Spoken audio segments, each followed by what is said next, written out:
The 7 wines parallel the 7 days of creation of the earth.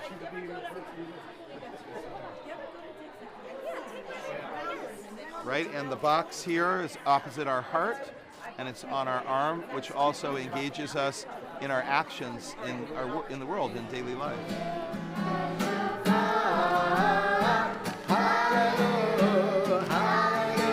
May 2019, and the sanctuary of West Hartford's Emanuel Synagogue is filled with the voices of children celebrating the end of another school year.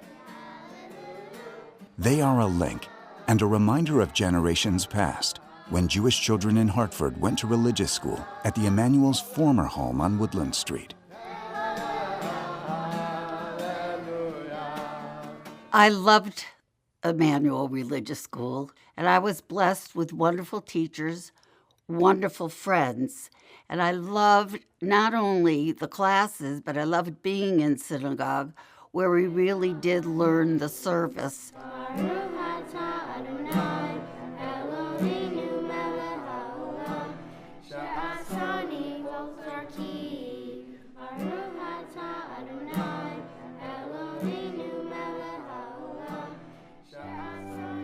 The Emanuel Synagogue, founded in the winter of 1919, is recognized as the first conservative congregation in Connecticut. From 1927 until 1959, the Emanuel's Woodland Street location was the center of religious and social life for many of Hartford's Jewish families. It really became the center of my life. That is where my strongest friendships were made. Ultimately, it is because of the Emanuel and friendships that I met my husband of now 57 plus years, and I'm very grateful for the fullness of life. My parents were married at the Emanuel in the year 1926. We've always been members of the Emanuel. I had 2 brothers. They were both members of the Emanuel. It was Ed Fishman's older brother Arthur who was instrumental in moving a set of stained glass windows from the Emanuel's Woodland Street building to its new home on Mohegan Drive in West Hartford. Former synagogue president David Harris and his family also have roots in the Emanuel that go back to the 1920s.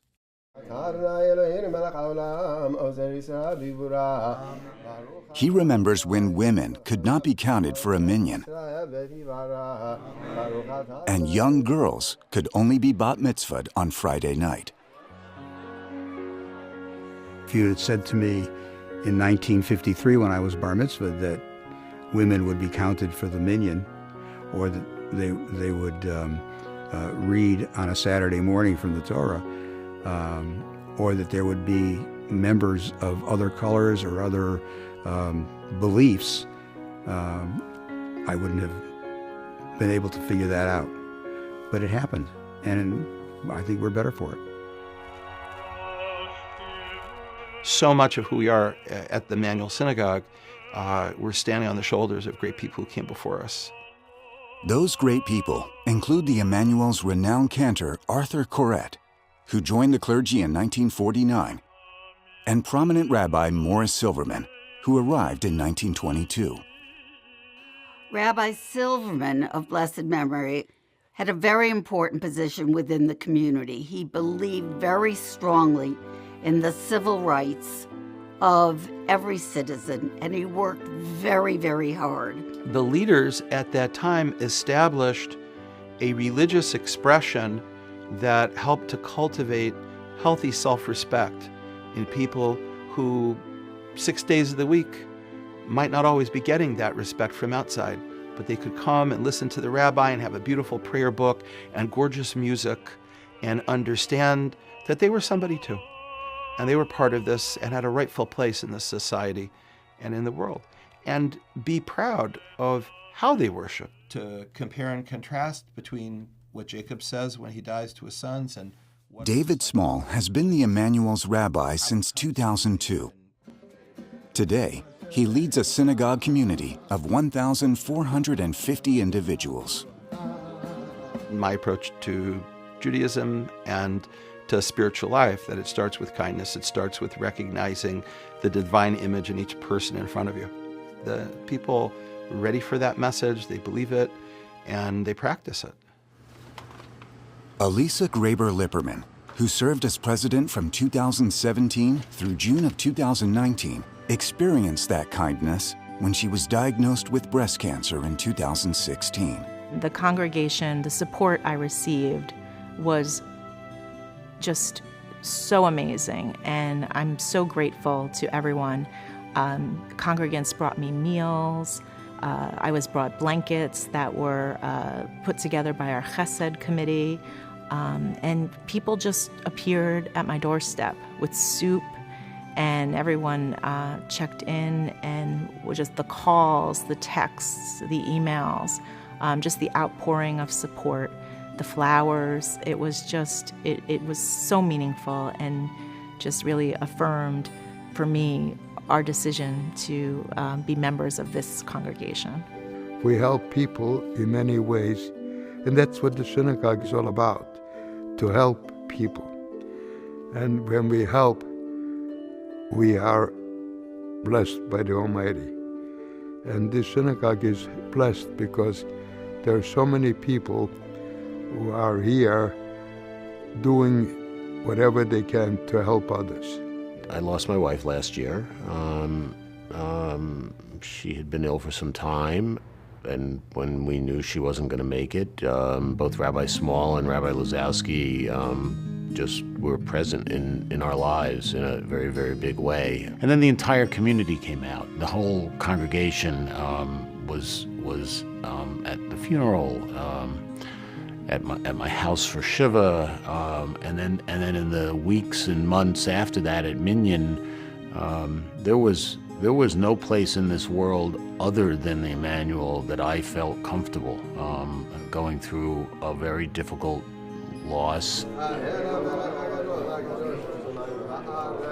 The Emanuel's twice-daily minyan is a vital part of synagogue life. It's important to the mourners, it's important to the people who participate in the minyan, the clergy who lead the minyan. And then learning how to lead the minyan becomes a process if you're so inclined, all of which gives you strength and a foundation from which to build a new life. In 2018, during Elisa's presidency, Bloomfield's Beth Hillel Synagogue successfully merged with Emanuel as a result of the determined efforts of many thoughtful leaders from both synagogues. Rabbi Emeritus Philip Lazowski, a Holocaust survivor and legendary educator, supported and blessed the undertaking. Now, a merger takes just like a marriage. It has to have from both sides.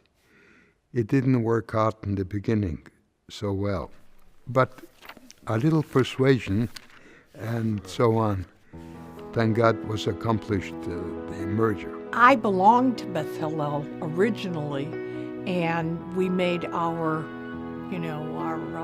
aliyah, so to speak, to Emanuel, and it's a wonderful mix. It's really, and everybody has gotten to know each other, and we sit together on Saturday mornings when we have our Kiddush, and there's mixed in the tables, so it's not Emanuel, it's not Beth Hillel, it's a mixture. There's no warmth like the Emanuel warmth. When you walk in, members are warm, from older couples to younger families. It truly is a community, and it's where you want to be.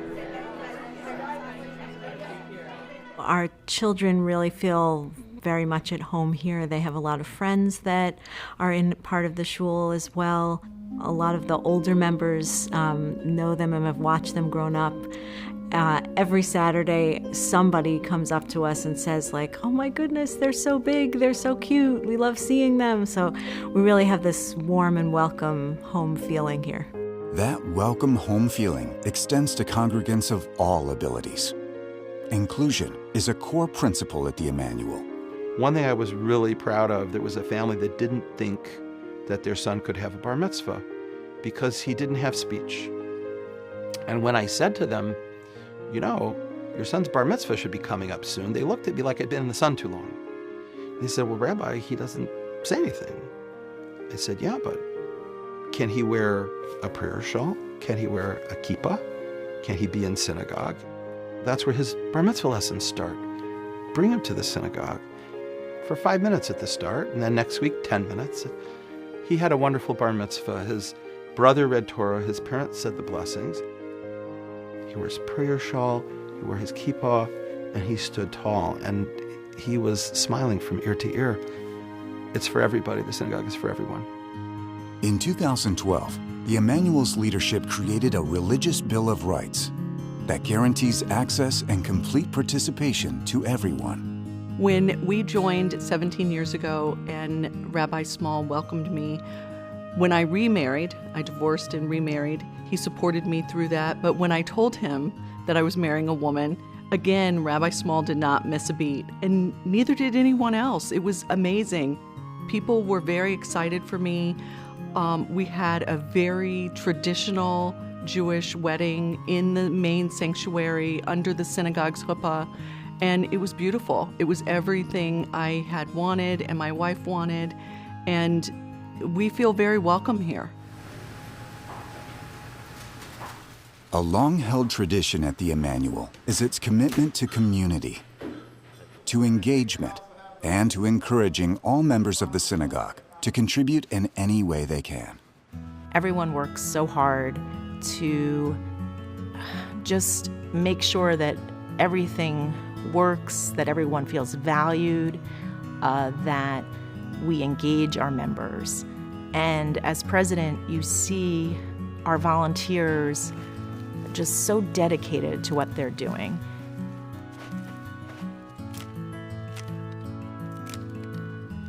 People just step up and know what to do, and they're very proud of their synagogue and what we do here. Well, everybody here is volunteering for this Community Service Day for these various projects. Decorating a bag. Decorating a bag for who? For the people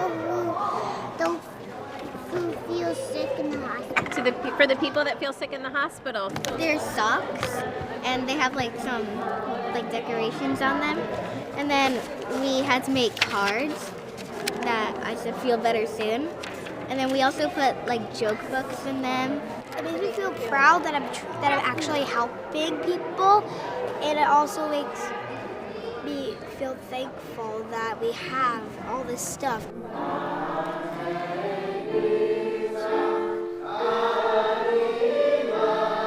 The Emanuel's community spirit goes well beyond West Hartford. Support for Israel is fundamental to the synagogue's identity. Rabbi Small and other congregants have been leading trips to Israel for many years.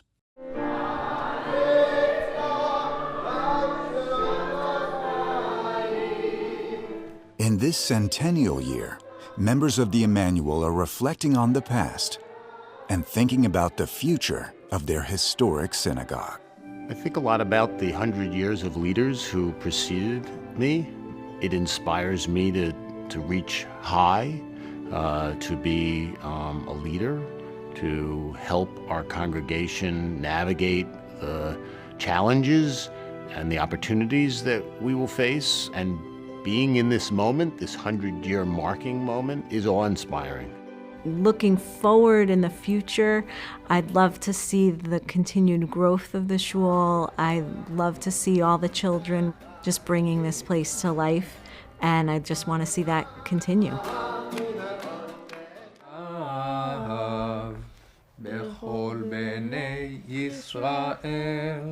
The real source of strength lies in the school system that would teach our children what it means to be a Jew.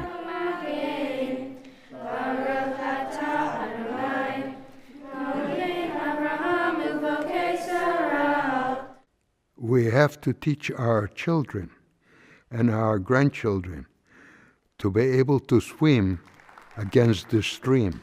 Julie Levy.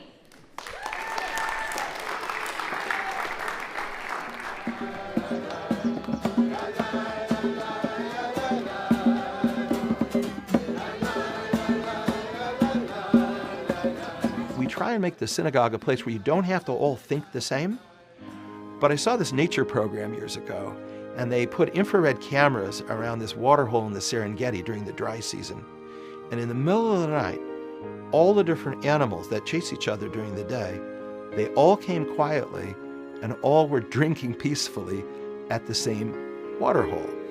And that's an image I hold in my mind of what synagogue can and should be, especially on Shabbat, on the Sabbath, a place where everybody can come and get that life-giving sense of what's going to uplift them,